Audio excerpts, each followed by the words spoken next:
Hi, I'm Ashley Oddbody, owner of Sam's Cafe and the tea director. And today I'm going to show you how to make a cafe quality latte from home. So we're going to be doing actually a tea latte. And I just want to let you know that we have printed out all these instructions on the blog, and I'm going to be working from this sheet today.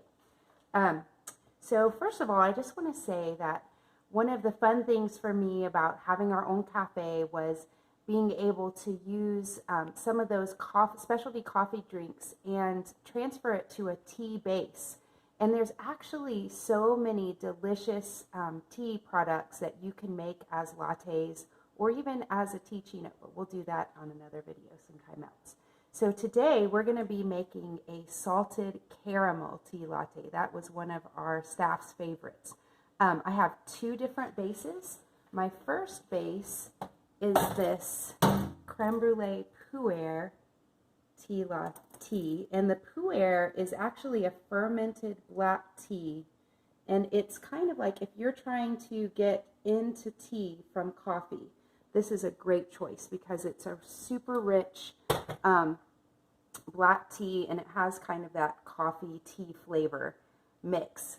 I'm also going to be making a decaf tea one for my kids with this rooibos. This rooibos tea is full of antioxidants and is decaf, and it's really great for you, and it's a little bit of a more mild flavor for my kids. So I just want to remind you that all of the tea instructions are listed also on our blog. And the first part of making a good tea latte is making a quality tea base. So we're going to heat up our water to 212, which I have already done here in my handy dandy kettle, to 212. And I am going to pour the water into my cup, into my vessel, to heat it up first. Okay, so now I've heated it up. I'm going to swish it around and pour it out. There we go. And now my teacup is hot, so it'll have the right temperature.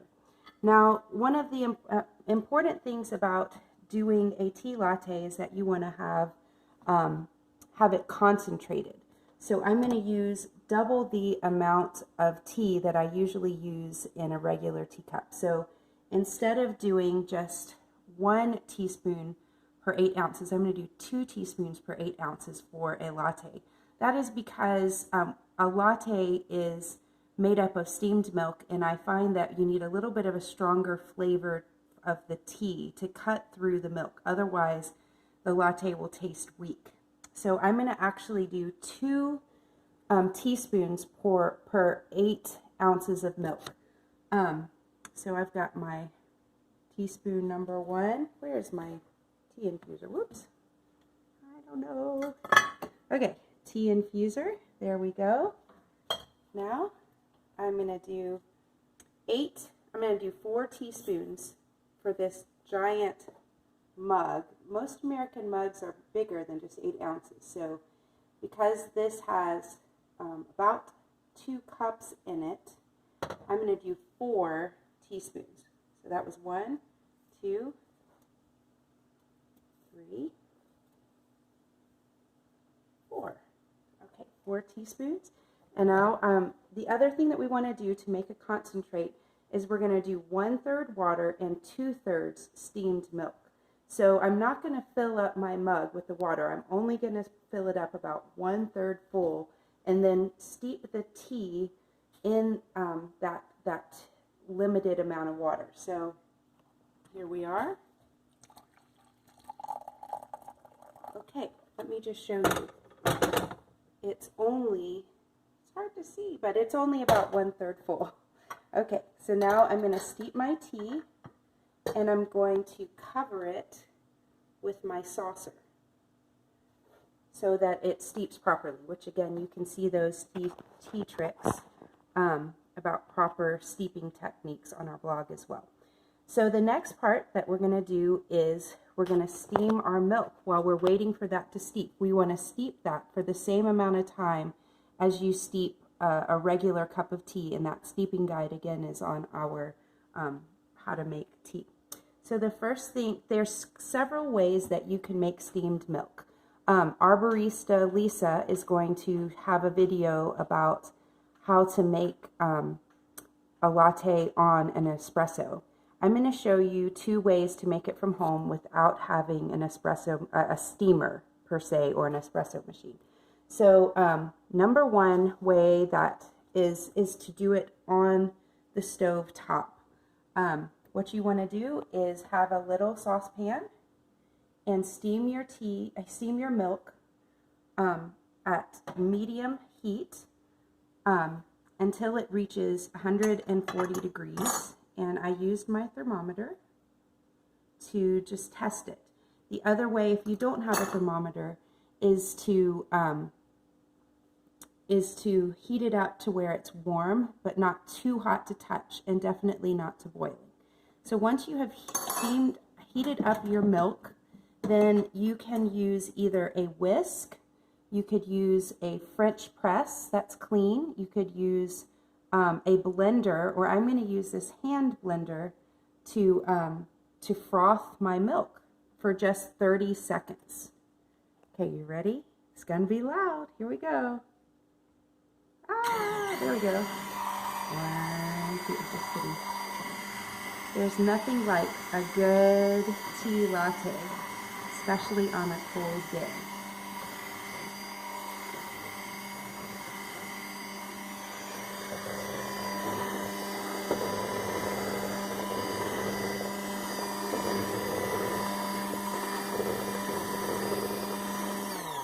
Okay, now it's nice and bubbly. All right, now I've already started my pu'er tea base, and what I'm going to do is put a little bit of agave nectar into it, and then I'll add the steamed milk. And you can put whatever sweetener or no sweetener. And actually, when we were in the cafe, we liked to put a little bit of a caramel syrup to bring out that caramel taste in the salted caramel. But today, I just have the agave. So here we go. Oh, wait. I gotta figure out a way to do this. Okay, I've done that. And now I'm going to add my steamed milk.